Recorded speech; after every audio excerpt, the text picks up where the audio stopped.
All hands on deck. You heard me say that a lot yesterday as the Secretary of Transportation, Sean Duffy, was on the ground helping out with Interstate 40 and Helene victims, and they've been cut off with the third longest freeway in America up there. So he was there. This is another example of President Trump looking at all available resources as he expands his immigration crackdown. He plans to deputize IRS agents who often work on drug trafficking and money laundering cases. So they're going to have adjacent responsibilities now. DHS Secretary Kristi Noem contacted the Treasury Secretary requesting IRS agents to help ICE investigate human smuggling, trafficking, illegal hiring practices, and much more.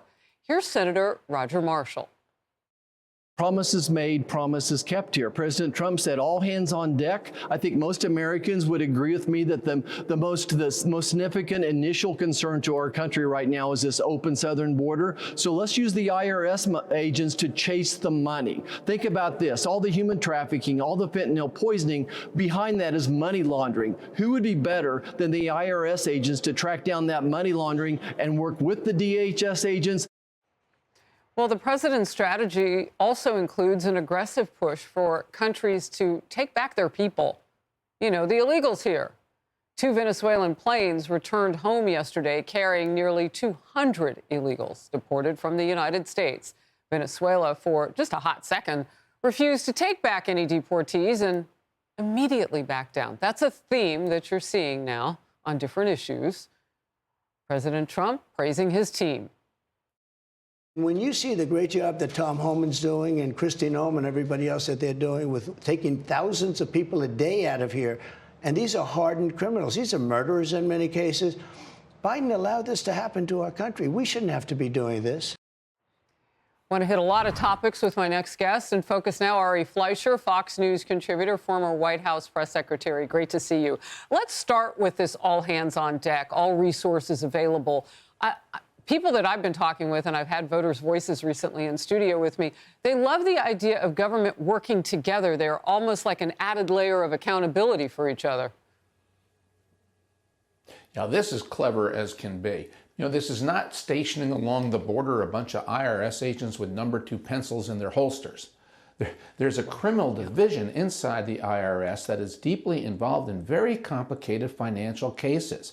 And this is a wise use, as Senator Marshall pointed out. This is at its heart about money. It's about money laundering. It's about human trafficking. And there's a financial component to all of this that the criminal division inside the IRS is actually really good at digging into, finding where the money comes from, finding where the money's going, and then wrapping up bad guys. So I think this is a very smart move that the president is making, and it's a reflection of his priorities. He ran on closing the southern border. And the other thing Harris will just add, one of the reasons people don't come to America illegally is because they think they can't get in. He is creating an impression throughout the world. Don't try, because he's going to stop you. This is welcome. Well, you heard the president in the clip that we showed talk about the great job his borders are, Tom Homan is doing. Well, he's got a stern warning, Homan does, over some leaked information about those raids where they go in and they round up the violent illegals. Worst go first. Watch. We think it's coming from inside. Some of the information we're receiving tends to lead toward the FBI. But I talked to the Deputy Attorney General all this weekend. They've opened up a criminal investigation, and they have promised that not only this person lose their job and lose their pension, they're going to go to jail. They're going to criminally prosecute. It's just not, giving the bad guys a heads up so they can escape apprehension. Right? Arresting, giving, the Venezuela gang a heads up so we can't arrest them. You're putting officers' lives at risk. This is not a game. Ari, I don't want to take this too far, but if you work against the federal government to protect its citizens, that sounds like treason.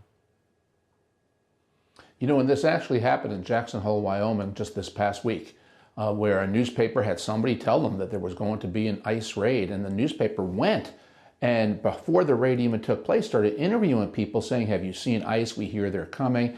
And they printed it in the paper before the raid took place. If it was a military deployment, what would we think about that? So yeah, this is tricky business when this stuff gets made public, when it leaks. It's a police operation, and you put the ICE agents in physical danger when you leak this information. If people think they're coming and they're going to take extraordinary action to protect themselves, there's a lot to dig into here, and Tom Homan's right to dig. Yeah, when he was on this program last week, Tom Homan said these are intelligence leaks. That's what he called them, leaks of intel. I mean, that's working against the American government. And talk about risk. Oftentimes, these are residential areas. You're risking American citizens' lives, too. Yeah, that's right. All right, I do want to ask you about something we touched on previously before you joined me, because I said I would. This aluminum and steel, the tariffs that President Trump is putting on China now to keep the dumping from happening here and driving up the cost for Americans. How is it that a government agency can release funding when they want to, when he's put a freeze on something through DOGE or another way? How is that happening? You know, every agency has its own traditions, its own precedents, and its own willingness to buck the political leadership. A lot of it is the institutional far left that burrowed into government, that thinks that they are the cause of American success, and without government, the people wouldn't be successful. And so they are really driven to act independently of their political bosses. Some of it could be statutory. There are areas where if the statute is clear that the money must be spent, you can have lawyers inside these agencies saying it's too late, you can't freeze the funds. Got it. So I think it's part just the bureaucracy, but it also can be statutory. Yeah, I mean, I gave one example. The other was here in New York City. Earlier, we talked about the $59 million that they released. And maybe it was a situation where, yes, it had been allocated under Biden, but it had to go by a certain date. I don't know. I want to find out that information, because otherwise it looks like it's thwarting the government. And so we'll dig deeper. Let's get to this. President Trump is delivering on campaign promises, and new poll numbers suggest Americans like what they see. CNN's data analysts stunned, apparently, by how voters' positive reactions have spiked compared to last term. Whoa, whoa, whoa, whoa. Entire first term, just 11 days, Donald Trump had a net positive approval rating. Compare that to the second term, just so far.